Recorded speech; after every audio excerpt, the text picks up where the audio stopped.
Bom, vamos falar agora, Glauco, sobre um assunto também bastante importante, né, que, enfim, atinge milhões de brasileiros.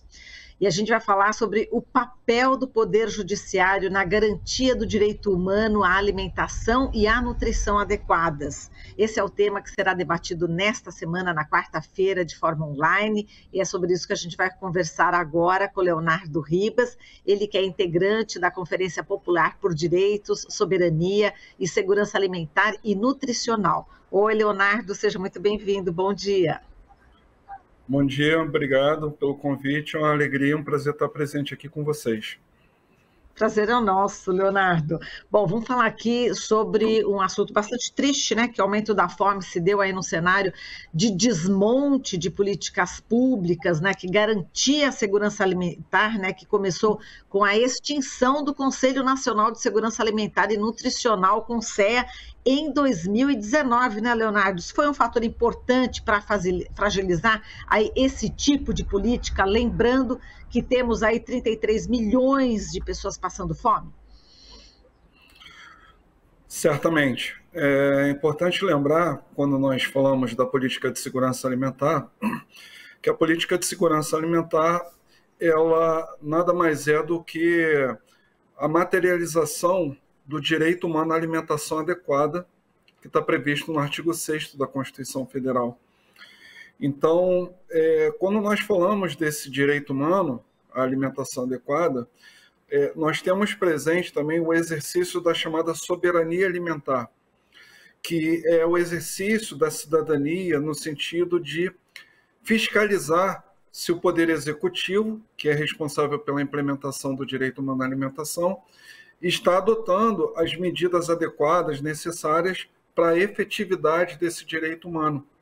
O Conselho de Segurança Alimentar, o Conselho Nacional de Segurança Alimentar, ele é um importante instrumento, um importante órgão na materialização dessa fiscalização da implementação da política de segurança alimentar no Brasil.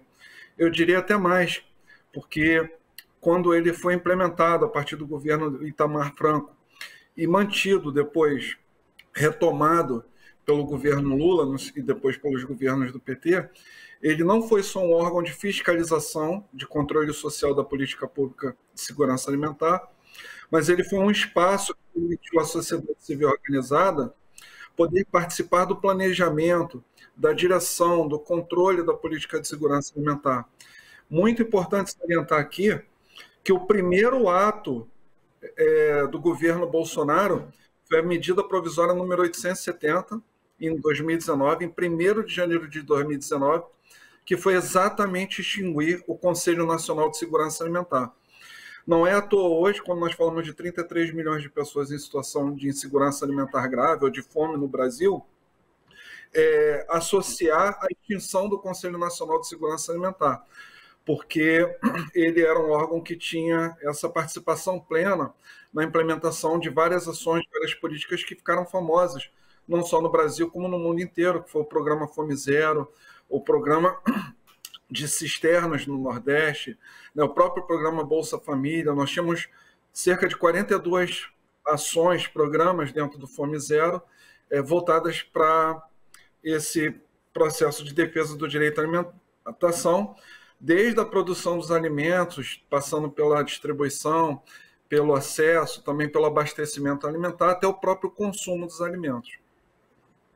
A gente vai falar mais aqui sobre o seminário, sobre esse debate, né, na quarta-feira, mas acho importante também falar o histórico, né, da Conferência Popular por Direito, Soberania, Segurança Alimentar e Nutricional. Foi justamente nesse contexto, não é isso, de acabar com o CONSEA, né, a primeira medida aí do presidente Bolsonaro, foi justamente por isso que foi feita essa mobilização enorme aqui no Brasil, justamente para poder fortalecer esse tema. Leonardo, queria que você falasse sobre a formação, né, essa mobilização da Conferência Popular. Perfeito. É importante lembrar aqui por que nós chamamos de Conferência Popular. Na verdade, o que deveria acontecer? Segundo a lei que criou o Sistema de Segurança Alimentar e Nutricional, a Lei 11.346, no seu artigo 11, ela prevê que as conferências nacionais de segurança alimentar deveriam ser convocadas pelo CONSEA, pelo Conselho Nacional de Segurança Alimentar. Uma vez que o presidente Bolsonaro extinguiu o Conselho Nacional de Segurança Alimentar, ele também extinguiu, por consequência, a possibilidade de ser convocada a Conferência Nacional de Segurança Alimentar. O que é uma conferência? A conferência, ela é um espaço amplo e majoritário, deliberativo sobre uma política pública. É onde efetivamente os cidadãos, as cidadãs, podem exercer o seu direito soberano de opinar sobre a implementação de uma política pública.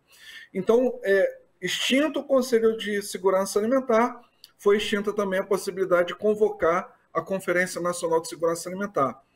Como uma forma de resistência popular, todas as entidades, os movimentos sociais que compõem o Fórum Brasileiro de Segurança Alimentar, vou citar aqui 2 entidades ou 3 movimentos, enfim, que são bastante conhecidos por nós, que são, por exemplo, a Ação da Cidadania, o Movimento dos Trabalhadores Sem Terra, a Articulação Nacional de Agroecologia, que são entidades e movimentos que participam do Fórum Brasileiro de Segurança Alimentar.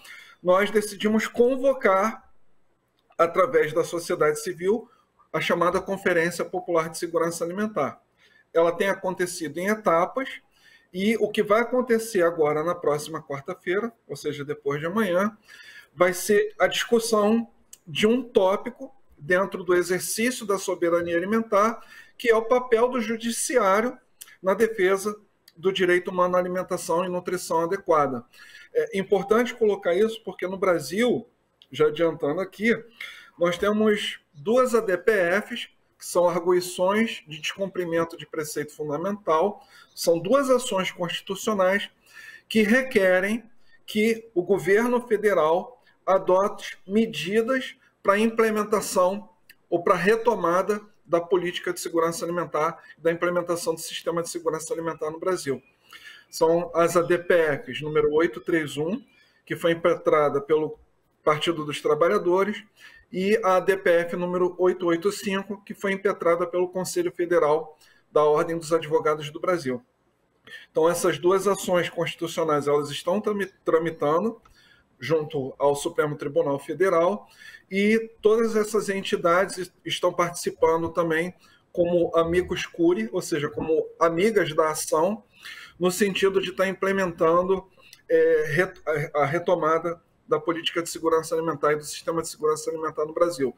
Portanto, quarta-feira, depois de amanhã, nós estaremos lá, todas essas entidades, organizações, movimentos sociais, da sociedade civil organizada, discutindo essa participação do Poder Judiciário na promoção, na defesa, na tutela do direito humano à alimentação e da política de segurança alimentar no Brasil. Exato, Leonardo, a expectativa, né, das entidades justamente que compõem essa Conferência Popular é que sejam analisadas essas ADPFs após as eleições, né? Sobre o tempo de análise por parte aí do Judiciário no que se refere à fome. Você citou a Ação da Cidadania, né? Em 1993, a gente lembra do Betinho, sociólogo Herbert de Souza, da Ação da Cidadania contra a Fome, a Miséria e pela Vida. O slogan era: quem tem fome tem pressa. E ele mobilizou aí toda a sociedade justamente nesse movimento para arrecadação de alimentos. Como é que funciona essa questão no judiciário? Parece, enfim, para o leigo, né, que não entende muito dessa tramitação na justiça, no STF, fala, puxa, mas a fome não é urgente, como diz o Betinho, a fome tem pressa. Por que que demora-se tanto em fazer essa análise? É importante destacar aqui que ocorre realmente, como foi colocado aqui, a fome ela não pode esperar, como foi bem salientado pelo Betinho. Nós temos 33 milhões de pessoas no Brasil que passam fome diariamente. É muito triste lembrar, né, porque quando nós falamos de números, nós esquecemos das pessoas concretas e reais. Né? Por trás desses números existem mães, existem mulheres que choram porque querem dar alimento ao seu filho, né, porque querem alimentar, né, a sua família e não tem essa possibilidade real. Então, assim, é uma realidade muito mais do que triste, eu diria, uma realidade que chega a ser quase criminosa, um país não adotar medidas, né, eficazes, imediatas, conforme é previsto pela Constituição, para garantir a efetividade do direito humano. O que ocorre? Nós, infelizmente, temos uma burocracia estatal. Né? É importante lembrar que o STF ele é um órgão do Estado brasileiro, ele obedece, né, as normas, ele obedece uma cronologia também dos processos e também tem uma política. Né? Então, assim, nós chegamos a dialogar, nós despachamos com o ministro Toffoli, salvo engano, no mês de abril desse ano. Nós tivemos um encontro também com a ministra Rosa Weber, nosso grupo do Fórum Brasileiro de Segurança Alimentar, e aí foi dialogada essa possibilidade de, ao menos, estar pedindo a realização de uma audiência pública, ainda antes do final desse ano, para que seja colocada essa questão da fome no Brasil. Nós estamos preocupados porque vai ser o primeiro precedente constitucional relativo ao direito humano à alimentação no Brasil. Então, assim, consideramos também que a gente passa por um momento de crise na relação entre o Poder Judiciário e o Poder Executivo a nível federal. Então, nós entendemos também essa questão da agenda do STF, do Supremo Tribunal Federal, e nós, ao menos, solicitamos, requeremos, e foi assim colocado pela ministra Rosa Weber, presidente do STF, que nós teremos ainda, antes desse final do ano, essa realização dessa audiência pública. Eu queria destacar, assim, como muito importante, esse papel assim, do judiciário, porque já no início do século passado, do século XX, o Rui Barbosa ele tinha uma frase muito importante que ele falava assim: quem dá às constituições realidade não é nem a inteligência que as concebe, nem o pergaminho que as registra, é a magistratura que as defende. Então, assim, eu queria salientar, e aqui falo em nome do Fórum Brasileiro, e é isso que nós vamos colocar na conferência na quarta-feira, o papel extremamente relevante do nosso judiciário na defesa do direito humano à alimentação. É muito colocado, né, por alguns setores da assim chamada doutrina constitucionalista, eu sou do direito, eu sou advogado, sou doutor em direito constitucional, que é preciso superar o ativismo judicial.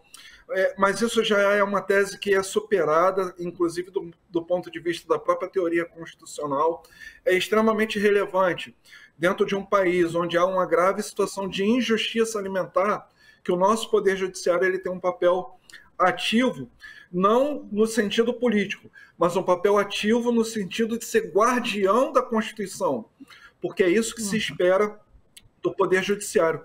Porque é importante aqui, inclusive, lembrar que no preâmbulo da Constituição se fala que a Assembleia Nacional Constituinte ela foi concebida para instituir um Estado democrático para exercer e assegurar o exercício dos direitos sociais. Então, não se pode conceber a existência de um Estado democrático, e o Poder Judiciário é um dos poderes constituídos do Estado democrático, sem a defesa dos direitos sociais.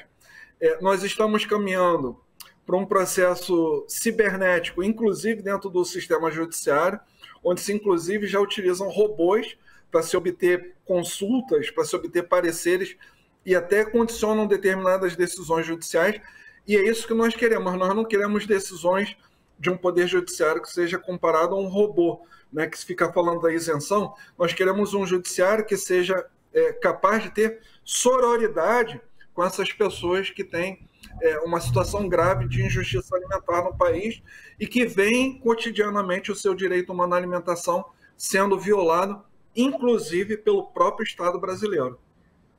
Exato. Agora, Leonardo, como você diz, né, cabe ao judiciário garantir aos cidadãos o exercício aí da soberania alimentar, está na Constituição. Agora, quais são os requisitos que garantem a soberania alimentar para todos os brasileiros e brasileiras, né? Enfim, o pessoal fala sobre soberania alimentar, às vezes não sabe nem o que significa.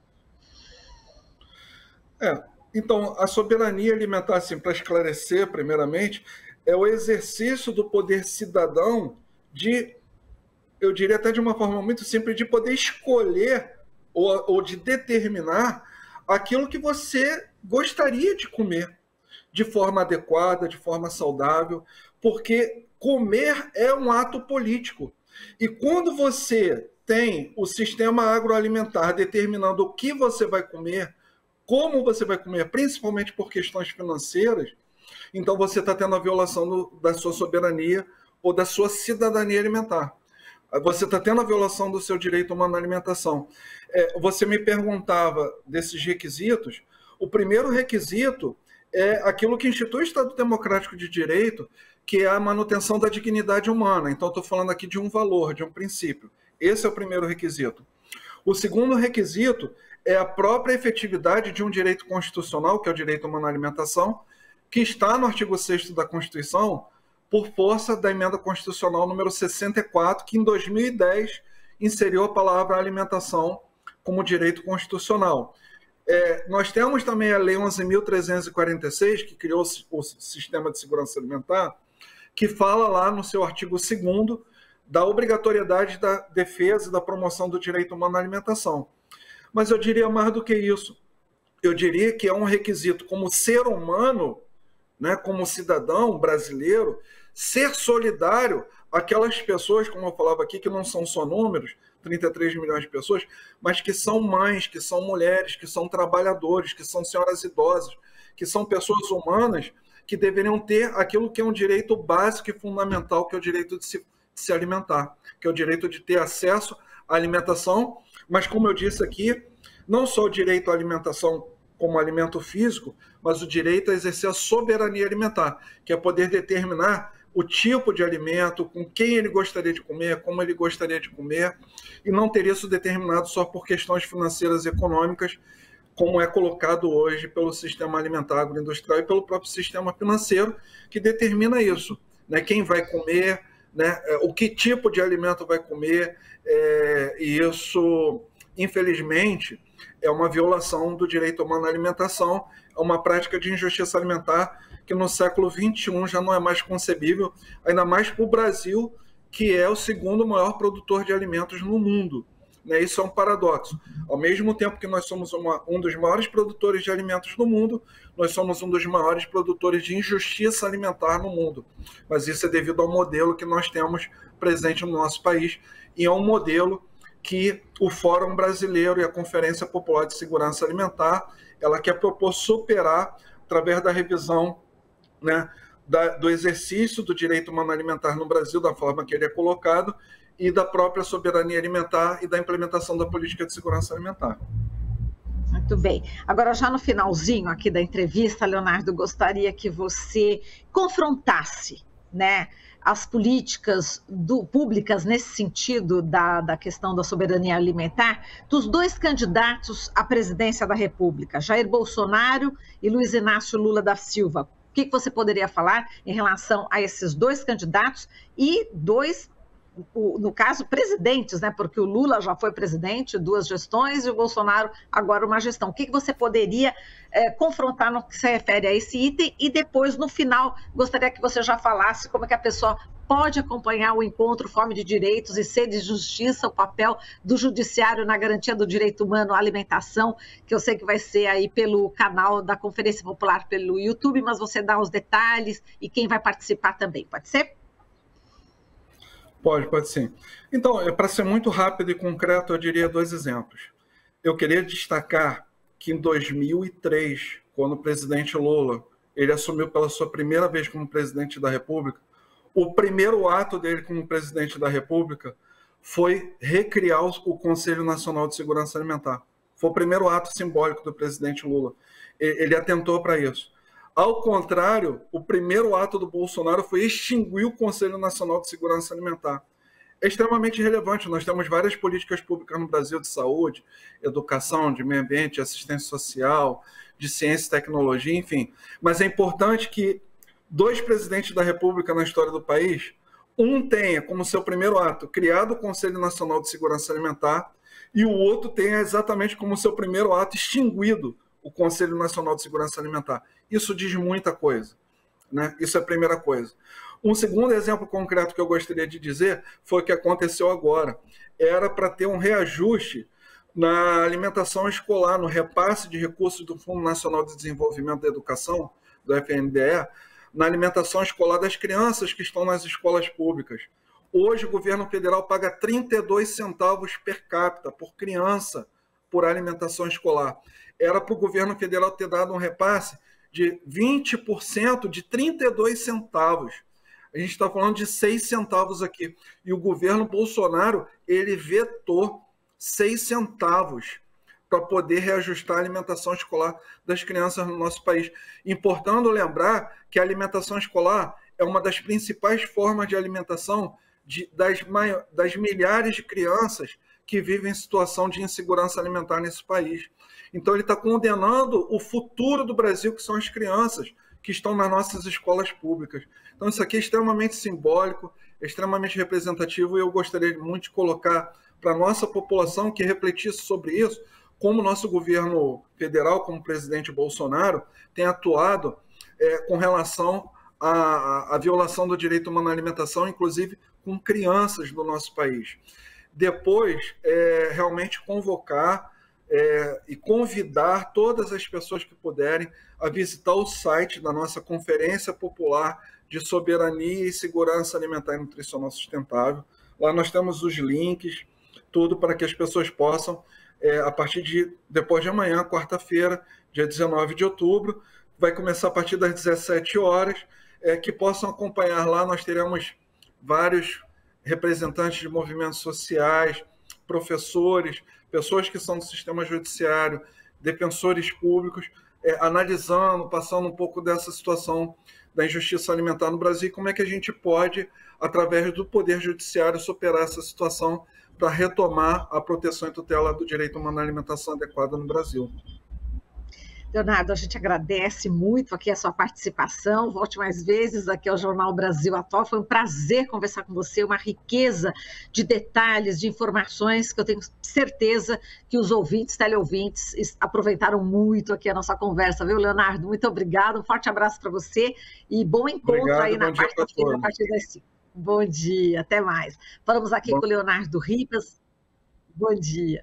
Falamos com o Leonardo Ribas, integrante da Conferência Popular por Direitos, Soberania e Segurança Alimentar e Nutricional. Estamos apresentando Jornal Brasil Atual. As notícias que os outros não dão.